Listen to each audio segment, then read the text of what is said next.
Volatility rising today, but still trading near the lows of the year, even with worries over inflation. We'll get new readings on PPI and CPI over the next couple of days. What impact could they have on the market?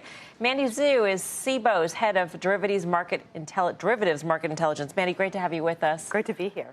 Why is volatility so low these days? You would think with so many unknowns that it would be higher than sub 14. No, it's definitely interesting as we head into this week's CPI number that volatility is low, not just for equities when you look at the VIX, but really across asset classes. If you look at bond market volatility, credit market volatility, currency volatility, everything is near one-year lows. And I think that's because at this point, inflation as a risk, investors I think have come to terms with the fact that it's going to be stickier the longer, and the fact that the Fed is not panicked about it, right? The market panics when the Fed panics. And what we've heard from Powell is that he's not concerned, right? He's not in a hurry to raise rates. It's either keep rates unchanged or cut. And that's, I think volatility suppressing. Mandy, there seems to be strategies in place where any volatility spike is sold because we can create a synthetic dividend. The market doesn't go down.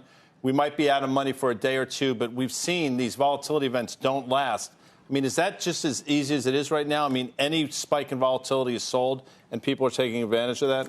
So what's interesting, actually, going into April sell-off, even though we had a very modest 5% pullback in the market and the VIX spiked to 19, it was actually we saw very elevated option activity in the VIX index options. So actually, a lot of people going into it positioning for a volatility spike and during it monetizing that spike. Exactly to a point, they recognize the volatility spikes tend to be very short-lived. So if you recall, in mid-April, when we had that day when VIX spiked to 19, we had actually more VIX options trade on that day than any point in March of 2020 during the pandemic when the VIX spiked to 90. So I thought that was interesting.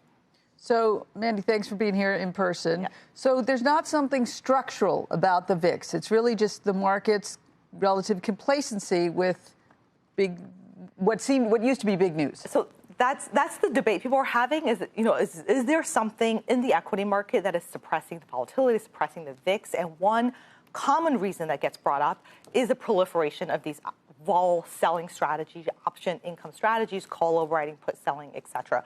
Our view is that they're not the main reason for volatility to be low because, like I pointed out, we're seeing low volatility across asset classes, right? In credit, in FX, in rates, where these strategies are not as common. And we're also seeing low volatility across regions, in emerging markets, in developed markets, outside of the U.S. So to me, that's really a sign that it's macro fundamental driven. The fact that we've gone from fearing a recession to now firmly on the path to soft landing, obviously with some risks, but those risks people think they have a fair grasp